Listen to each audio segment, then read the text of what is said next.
wabarakatuh. Kami di sini akan menjelaskan jenis-jenis asesmen tes dan non-tes. Sebelum kami menjelaskannya, saya memperkenalkan anggota kelompok pertama. Saya sendiri Indah Fauriza Wardani, kemudian teman saya Nita Karisma, Raza Nur Inayah, dan Ainur Rosidatin. Pemilihan asesmen harus disesuaikan dengan tujuan evaluasi, waktu yang tersedia, tugas yang dilakukan siswa, dan materi yang telah diajarkan. Secara umum, jenis asesmen dapat dibedakan menjadi asesmen tes dan asesmen non-tes.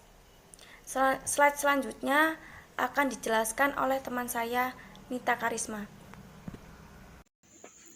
Kemudian yaitu jenis asesmen tes, teknik evaluasi melalui yang pertama tes tertulis, yang kedua tes lisan, dan yang ketiga tes perbuatan. Yang pertama yaitu tes tertulis. Tes tertulis adalah tes yang dilakukan secara tertulis, baik dalam hal soal maupun jawabannya.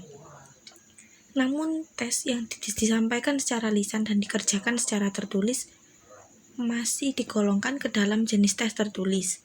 Sebaliknya, tes yang soalnya diberikan dalam bentuk tulisan, sedangkan jawabannya berbentuk lisan, tidak dapat dikategorikan ke dalam bentuk tes tertulis. Kemudian, yang kedua yaitu tes lisan. Pada tes lisan, baik pertanyaan maupun jawaban, semuanya dalam bentuk lisan. Karena tes lisan relatif tidak memiliki rambu-rambu penyelenggaraan tes yang baku.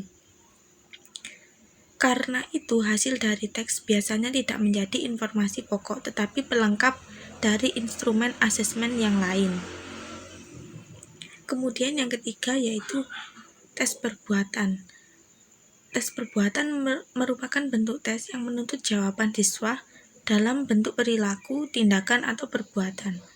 Peserta didik bertindak sesuai dengan apa yang diperintahkan dan ditanyakan. Misalnya, coba praktikkan bagaimana cara rukuk yang benar dalam sholat. Dosen biasanya menyusun kriteria penilaian yang berbasis pada kemampuan atau keterampilan tertentu, sehingga mengurangi bias penilaian baik faktor subjektivitas maupun proses yang terkadang formalis. Kemudian saya akan menjelaskan jenis asesmen non-tes. Teknik evaluasi non-tes dilakukan melalui pengamatan atau observasi. Teknik observasi, penugasan, portofolio, dan wawancara. Yang pertama, teknik observasi dilakukan oleh guru untuk mendapatkan informasi tentang siswa dengan mengamati tingkah laku, penampilan kinerja, dan kemampuannya selama kegiatan observasi berlangsung.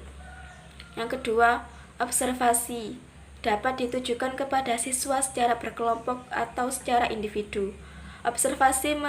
Observasi memerlukan format pengamatan yang telah dipersiapkan.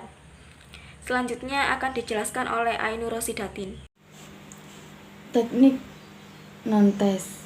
Teknik non-tes yang ketiga yaitu penugasan dilakukan dengan memberikan tugas kepada siswa untuk menunjukkan kemampuannya dalam mengintegrasikan seluruh pengetahuan yang diperoleh. Yang keempat, portofolio dilakukan dengan mengumpulkan semua hasil kerja dan tugas siswa yang diberi komentar guru untuk melihat tingkat kemajuan siswa. Yang terakhir, wawancara. Wawancara bertujuan untuk mengungkapkan lebih lanjut mengenai